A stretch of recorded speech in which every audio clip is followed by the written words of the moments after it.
Exco doesn't know this yet, so don't tell them that this is one of our projects for the coming year. In IFLA as well, in Athens, in August.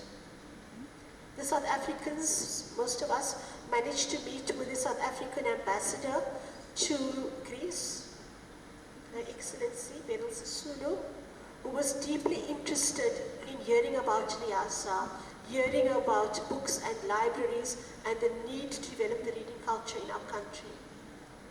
And it is so heartening to go to another continent and to find fellow South Africans who are interested and willing to support us. I'm continuing on the theme of reading development because you've heard how passionate I am about it, but why I think it matters to LIASA. This is not a personal vanity project. We have to be heard. If you want LIASA to be heard by Cyril Ramaphosa, if we want libraries to be invited to conferences on indigenous languages, which we are not right now, colleagues, then we have to put our faces into this conversation on reading development. And if you are doing that, please send those stories to the RIT magazine so we all know about them. So Nazim and a few colleagues were part of the first Cape Flats Book Festival, the inaugural book festival in the Cape Flats. And for those of you who don't know, the Cape Flats was one of those areas that was created by apartheid. When people were moved out of the Cape Towns and other areas and moved to the Cape Flats, which really is an unfriendly place to raise a child, and which is one of the hot spots of crime today because of that, for many other reasons, but that's one of the reasons. And Rise to Reader started a book fair, and guess what? LIASA was there front and center, and we will continue to be there annually as we are at the book fair. There was a wonderful project to teach farm workers' children to read that I was invited to last week, and I gladly got into my car. It was 35 degrees and drove 300 kilometers to be part of an amazing engagement where people create 33 reading circles in an impoverished environment. Why can we not do this? For the May seminar this year, we asked the branches to start a reading club or continue with a reading circle, and very few managed to do that.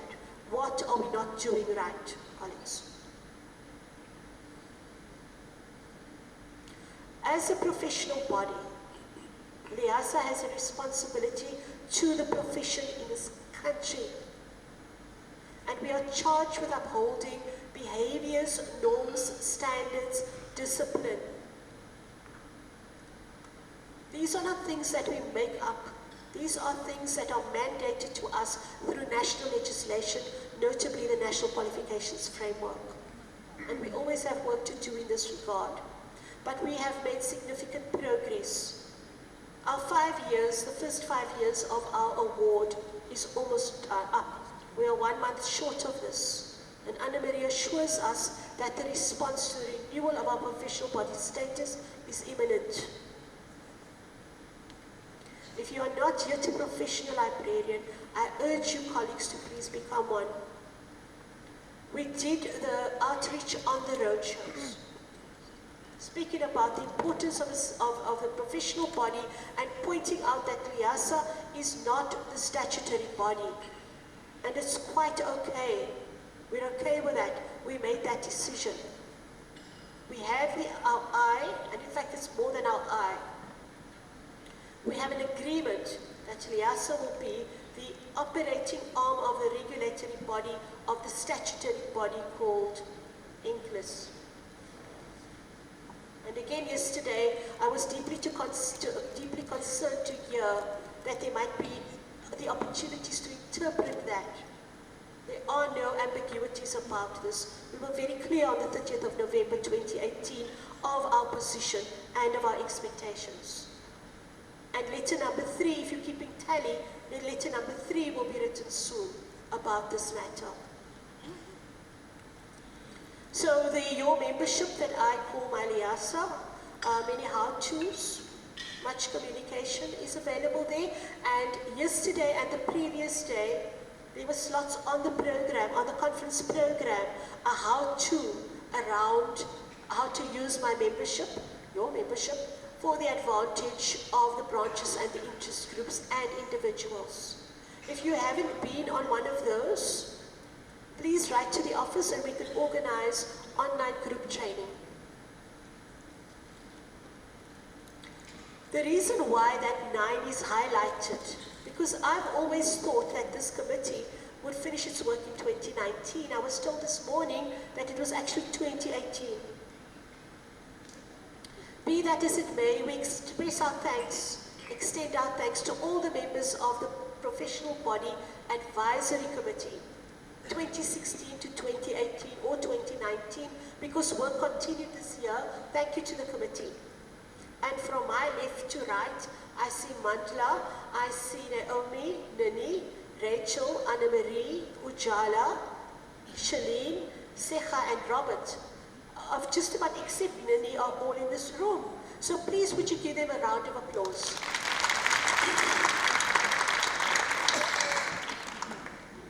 We will move now on to the requirement of the 2017 AGM, which said at the end of the term of this advisory committee, the sitting president will be the chair of that committee. But I can share with you now, and don't tell the past presidents who are also in this room, at the past presidents forum, at the presidents forum, this wonderful group of mentors and supporters who have deep knowledge have agreed to remain on an advocacy basis. I've been talking all morning about our voices must be heard, our letters must be written, and they will exercise their deep gravitas and power and authority. And I'll lend you my gavel in order to lobby for LIASA as a professional body. The other thing that they undertook to do was to mentor the next level of people, to pass on, as they generously do all the time, and pass on that information so we can build up another layer of expertise in respect of professional body. And for that, I think they deserve a round of applause. Thank you very much. I asked Linda for 2,220 members, because actually I didn't. I asked for 2,000, all protocol observed. 2019, because that's where we are. By the way, she's bringing us 2020 next year. But for now, instead of bringing us a new dawn, she brought us the 1820 settlers. I just reminded her colonialism is not okay. But thank you very much, nevertheless, Linda, for your leadership in this regard, and to all the other people who tirelessly advocate for LIASA membership. If you look at the range from 2014 through to 2019, firstly, this is the first time in a long time, in many years, that we have such a high number of members, notwithstanding the containment costs issued by eThekwini on Thursday last week. And you will see the graphic growth of the membership stats per branch or region. And it is of concern, something that we found out in the roadshow. But nevertheless, please, I think everyone deserves a round of applause, notwithstanding the 1820 centers. As you all know, our source of income is largely membership fees, membership subscriptions. So no, we're not happily in the black yet, but we probably a bit less worried than we would have been. So Steve will speak very soon about proposed increases in membership, and we will have our usual debates in this regard. What came up this week, but also came up in the roadshow, was the continuous question about sliding scales for different categories of LIS practitioners, and also around what are we going to do about the students? We really need to do something about the students. We had such a great roadshow at UL, University of Limpopo, and University of Zululand. These passionate individuals, they need a leg up, colleagues, and we need to figure this out quickly. We need to stop talking about it. I've been in many AGMs where we've been talking about it. We need to do now. The other thing that needs to be done absolutely about membership is that institutions need to understand that they need to assist with paying for LIASA membership. It's part of staff development. It's nothing special that we're asking them to do. I'm going to trip very quickly through this. In essence, it's a summary of branch challenges that has come up before, but the reason why we're presenting it again is because it's even stronger than it was before. We struggle with apathy and non-attendance and people who do not want to be elected to positions anymore. We're too scared to ask Leila to assist because we know that she's just going to go like, what are you asking us to do? Geographic distances, these are not things, colleagues, that you haven't heard before, that you haven't heard from us before, but it warrants saying it over and over again because we need to do something about this, please. And in many cases, the activities that are going on under the guise of LIASA are not aligned with the LIASA strategic themes. So I asked your permission to speak about this in this meeting. We're presenting to you a snapshot and a slice of data because we aren't finished. The minutes did say that a proper and full review has to be done, and we have done some of the work. You probably, and I hope your team participated in the conference survey.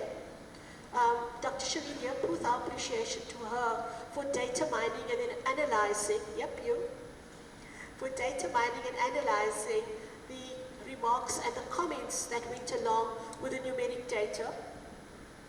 And then our thanks to Nora Murat, our convener of projects and other support services who assisted with starting the interviews with Scatterlings, our conference organizers. What happens next is that we need to understand or receive from the immediate past, the past residents, their experiences, and for anybody else who was involved in conference organization in the recent times to share with us their views on the matter. That we didn't finish. But let me see, it makes an interesting picture. And in fact, I'm just going to look over